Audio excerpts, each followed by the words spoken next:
قرآن شریف میں دلوں پر تالے ڈال دیے جاتے ہیں، کیا مطلب ہے؟ دل پر اللہ تعالیٰ تالا کیسے لگاتے ہیں؟ ہمیں کیسے علموں کا تالا لگا دیا گیا؟ بات تو ایک ہی ہے یار، تین جملوں میں بیان کرتے ہو۔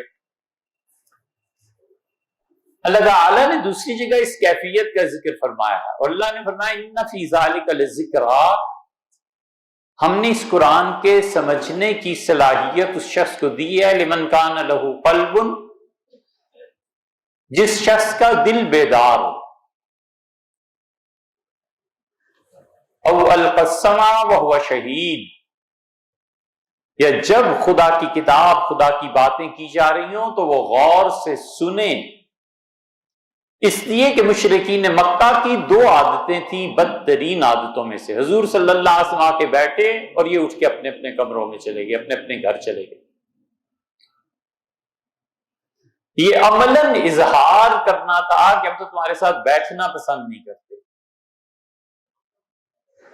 اللہ تعالی نے ایسا کرنے والوں کو کروڑوں اور لاکھوں میل کے فاصلے پہ ڈال دیا کہ جاؤ جہنم میں، حضور اقدس صلی اللہ علیہ وسلم تک تو تمہاری ہوا نہیں پہنچے گی، جنت کے اس مقام پہ انہیں رکھیں۔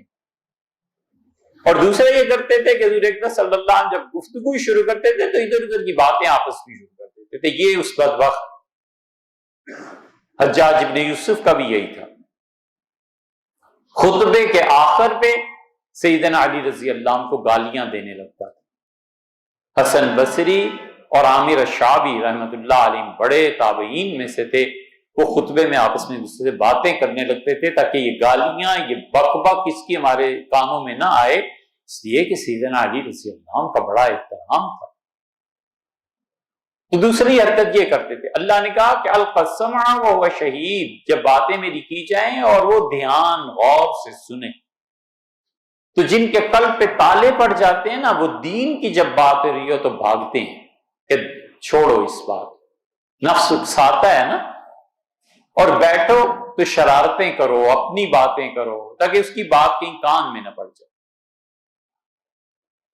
اور ایک مطلب اور بھی ہے دل پہ تالے لگنے کا۔ دل پہ تالے لگنے کا مطلب یہ ہے کہ وہ اپنے کفر میں تدریجاً اتنی ترقی کر گیا ہوتا ہے کہ اس نے حق کو سننے کے لیے اپنے کان بند کر لیے ہوتے ہیں، سچائیاں سامنے آتی ہیں، اس کے باوجود وہ دل کی آنکھوں سے اندھا ہو جاتا ہے، اور بات میں کان میں بات پڑی ہوئی کو اگنور کر دیتا ہے، مختلف توجیہات کرتا ہے۔ جب کسی شخص کا کبر اس حد تک بڑھ جائے تو اللہ اس سے حق کی حمایت کا منصب چھین لیتا ہے۔ سب سے پہلے شک پیدا ہوتا ہے۔ جب آدمی کی طبیعت میں شک پیدا ہونے لگے نا تو اسے سمجھنا چاہیے کہ مجھے کہیں جا کے ان شکوک کو دور کرنا ہے۔ شک کے بعد اس کا اظہار زبان سے ہونے لگتا ہے۔ زبان سے اظہار جب وہ کرتا ہے نا ان شکوک کا، سمجھنے کے لیے نہیں، لوگوں کو خود گمراہ کرنے کے لیے، تو پھر وہ اپنے موقف کے لیے لڑائی شروع کرتا ہے۔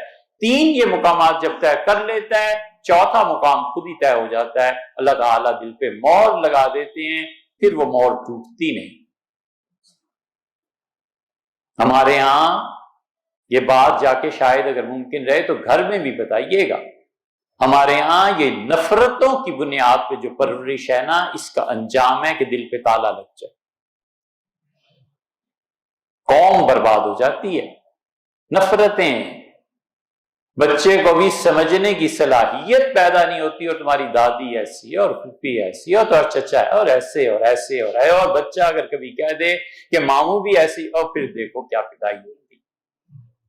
نفرتیں، ہر ایک کے خلاف نفرتیں، ان نفرتوں سے جو معاشرہ پیدا ہوتا ہے نا، اس کا پہلا بخار چڑھتا ہے، طبیعت میں اعتراض پیدا ہوتا ہے۔ اب اعتراض ہر بات پہ، اس پہ ہر چیز پہ اعتراض۔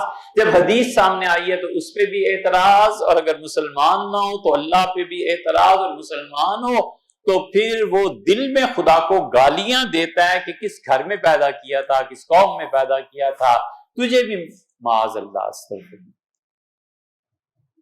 بہت سے لوگ دل میں خدا کو جو گالیاں دیتے ہیں نا، اصل بنا یہ ہوتی ہے کہ تربیت میں پہلی گھٹی نفرت کی پلائی گئی تھی یا جھوٹ۔ جیسے سیاستدان ہے نا، ان کو تو جھوٹ کی گھٹی پلائی ہوئی ہوتی ہے ماں نے.